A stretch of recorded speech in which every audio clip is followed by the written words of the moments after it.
Clayton Darby. Is he still asking questions? Yes. I saw him drifting around St. Mary's Church. I swear he is tracking me just downwind.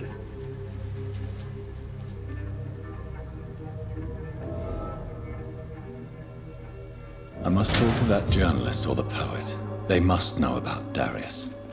Nearby the church they just mentioned.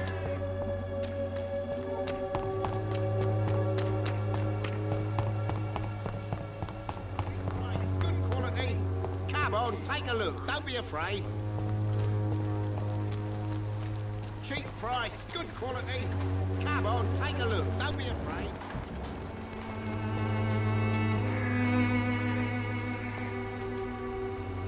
Welcome, sir. Please, take a browse of my wares. I'm Dr. Reed. I would like to ask you a few questions, if you don't mind. Doctor? Interesting. I'm Barrett Lewis. Usually I don't have time to waste with talk, but at this hour of the night I can hardly refuse. Have you heard of a nurse called Dorothy Crane? Nurse Crane? So the bitch really is a nurse, then? I always thought she was just some crafty foreigner, that one.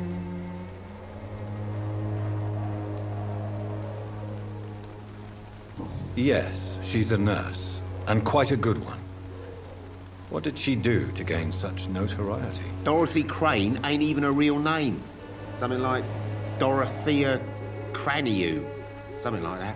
Came to England fleeing the war, I was told. That doesn't explain why she irritates you so much. Your precious Nurse Crane gives away medical supplies and prescriptions for free.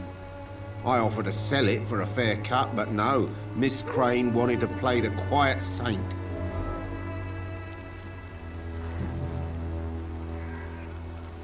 How is business around here? Business? I have no business. Between this racket, theft, and customers getting scared, I'm losing money every day. I see. Sounds like you blame someone in particular for your situation. It's no secret Joe Peterson spends his time harassing merchants. But with me, he's trying to put me out of business once and for all. As a merchant, you see Whitechapel every day. Have you noticed anything out of the ordinary recently? Well, you mean besides the epidemic, the war, and all the usual crap? As long as I can remember, this part of town has been a bottomless pit, and no sign of the bottom yet. Violence is increasing in the borough. Yeah. A few nights ago, some blokes jumped me. Came out of one of the condemned workshops. Fever, madness, something like that. Where did this happen? Why did you go there? In the closed workshops nearby. I worked there as an apprentice in better days. Now I only go to find trinkets or tools. Too bad I was mugged, though. There was good money in that little box of loot I lost. Have you been hurt? No, but that's only because I ran like hell. Those men were raving lunatics, I tell you. Not even able to speak anymore, just screaming.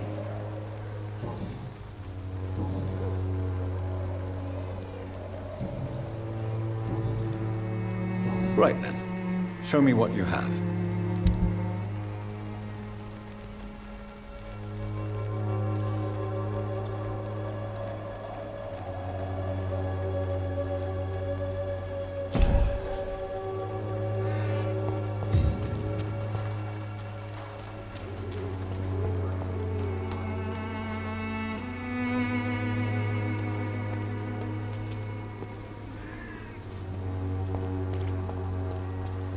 Soon the time will come when you will all be judged for your... Excuse me, sir. Are you familiar with this part of town?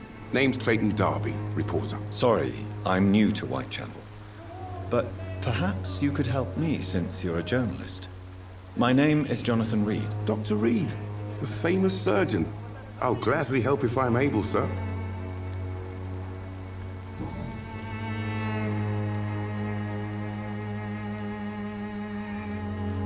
What is a journalist doing in this borough after sunset? He goes where none of his colleagues would dare to go, to inform the country. So you risk your life to reveal the truth. I saw many reporters do the same during the war. Whitechapel is the crucible of so many untold stories and tragedies. I want people to know them. That's quite honorable of you.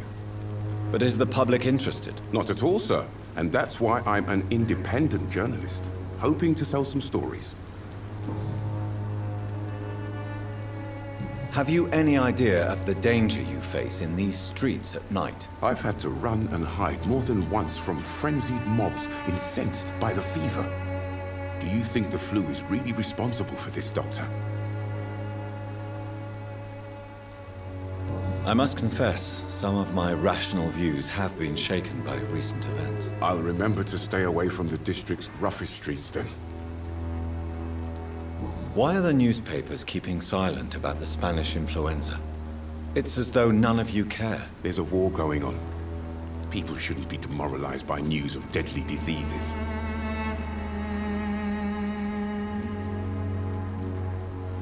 If no one stops it, this epidemic could turn into a scourge. It may kill more people than the war itself.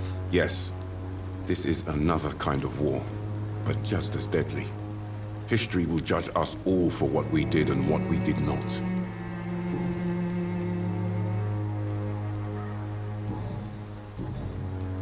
I heard you're investigating an underground medical dispensary in Whitechapel.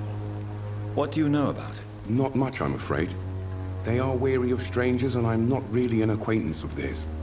Why do you care?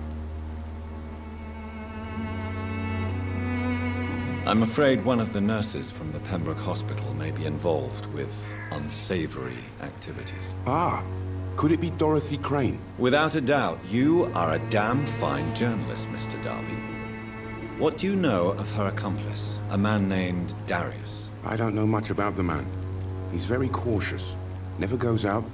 Doesn't seem to have any friends or family. He has no relatives at all? No. Except for that strange man, a poet named Richard Nithercott, who sometimes comes by. Darius would never let him in. Where can I find this Mr. Nithercott? He spends most of his time lurking around Whitechapel, talking to himself or declaring verses. These days, you can usually find him behind the church. He never goes out? No. A few days ago, he unexpectedly did. I followed him, but it was just a ruse to keep me away from his house. Really? How do you know? He went to the nearest mailbox, but just before posting his letter, he ripped it up and threw it away.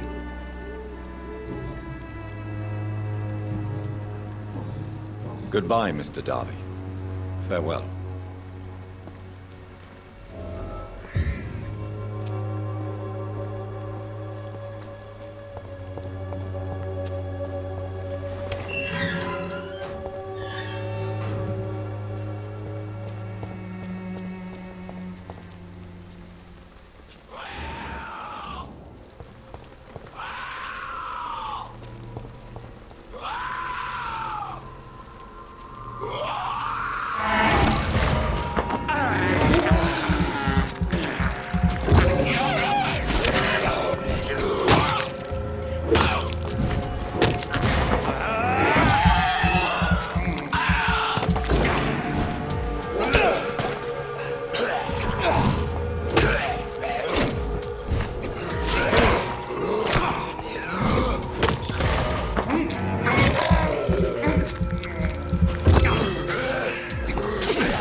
some of us come to this world.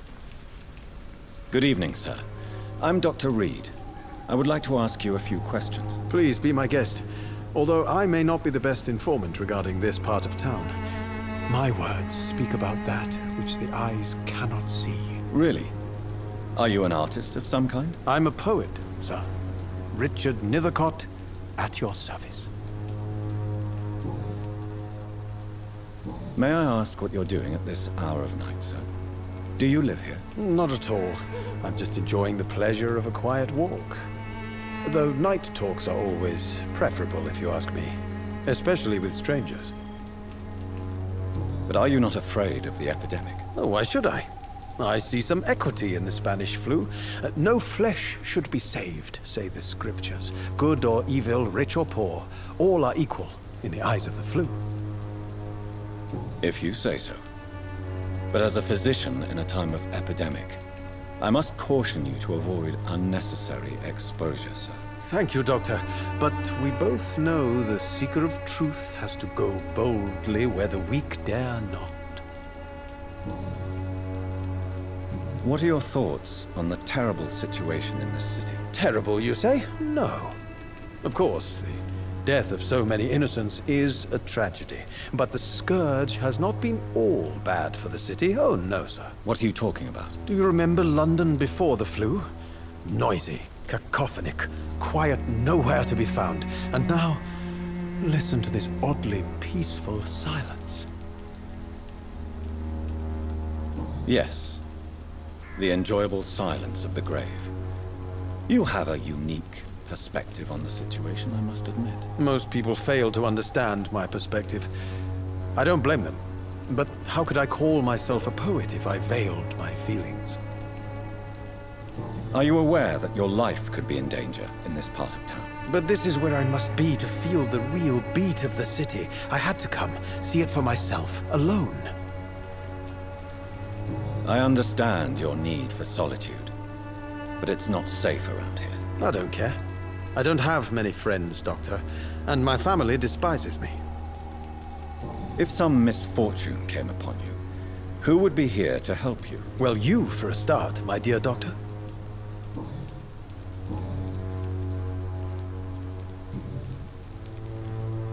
Tell me, Mr. Nethercott, why seek inspiration in Whitechapel? The place is not beautiful per se, but how to explain it? Stirring and challenging.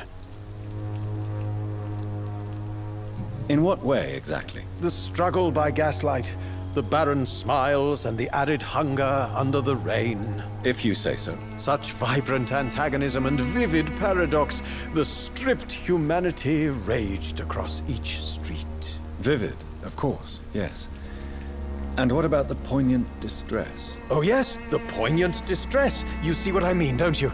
That's what I want to write about, and that's what Whitechapel is made of. Do you not think it a little morbid? On the contrary, sir. Whitechapel is full of life, full of beauty. Just like my dear muse, the wonderful Camellia. What can you tell me about Camellia? Not much, and that's the beauty of it. She can't speak, you know. She's a locked mystery who exhales kindness and sweetness. And have you ever tried to learn more about her? Where she lives, how she survives, whom she may know? Maybe I prefer she remains an enigma. Reality can be so dull, don't you think? Perhaps you're just afraid to find out the truth about your muse. One day, perhaps, I'll ask her to come with me. But will she still be my wild flower of Whitechapel if she moves uptown?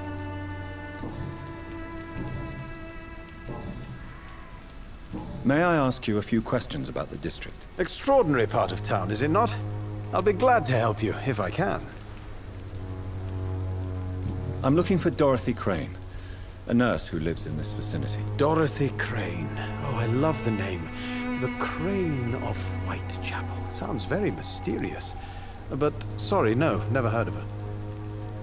What can you tell me about an old man called Darius? Darius Petrescu? Yes, I know him. At first, I thought he was only a small publisher. I invited him to publish my work, but his reaction was pretty clear. Not interested in your talent?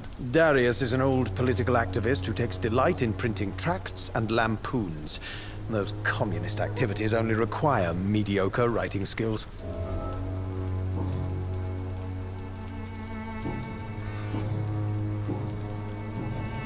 I'll leave you alone, sir.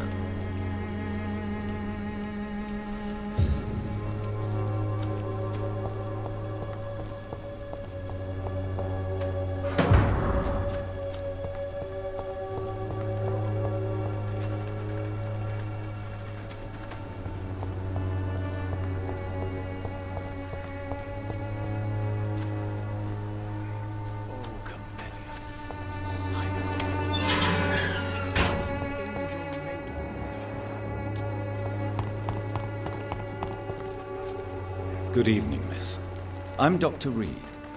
I'd like to ask you a few questions. I know what you're thinking. A tall stranger who meets a girl in the street at night. It reeks of the penny dreadfuls. But I mean you no harm, truly. I know you understand what I'm saying. Your silence has nothing to do with you being mute, does it? Tell me about Richard Nethercott. I understand he is quite fond of you, Camellia. You don't seem to need my medical attention for now. Very well. Goodbye then.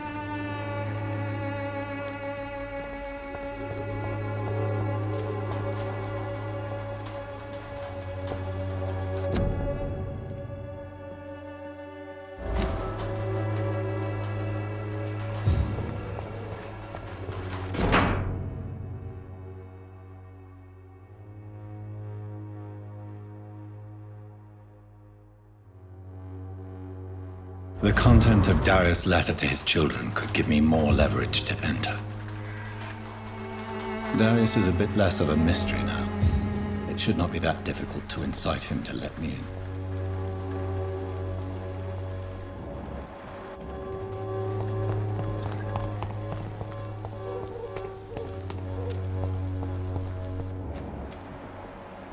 Morbidity can breathe its own beauty and grace.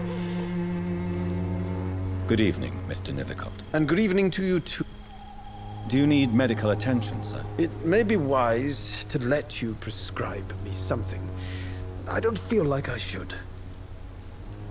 I understand your appetite for words and macabre beauty, sir. But you should be more careful. The nutrition of my mind is more important than my physical health. But I appreciate your concern, sir.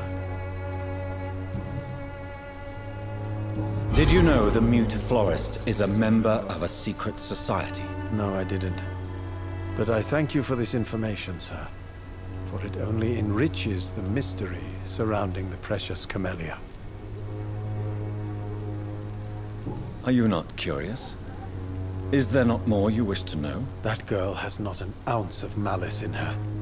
Whatever she may be hiding, it's certain to be for the benefit of most, if not all. I fear you are a hopeless romantic, Mr. Nethercott. Guilty as charged, Dr. Reed. I'll leave you alone, sir.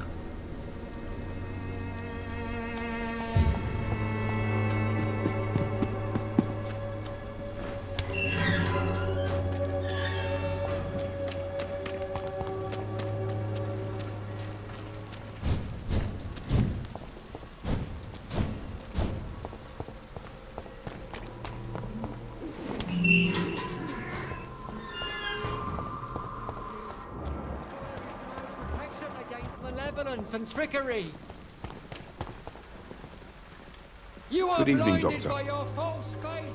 Do you need assistance? That would be nice of you, Doctor. Who knows what I may have caught during my investigation. I will see you later. Goodbye, Mr. Darby. Farewell.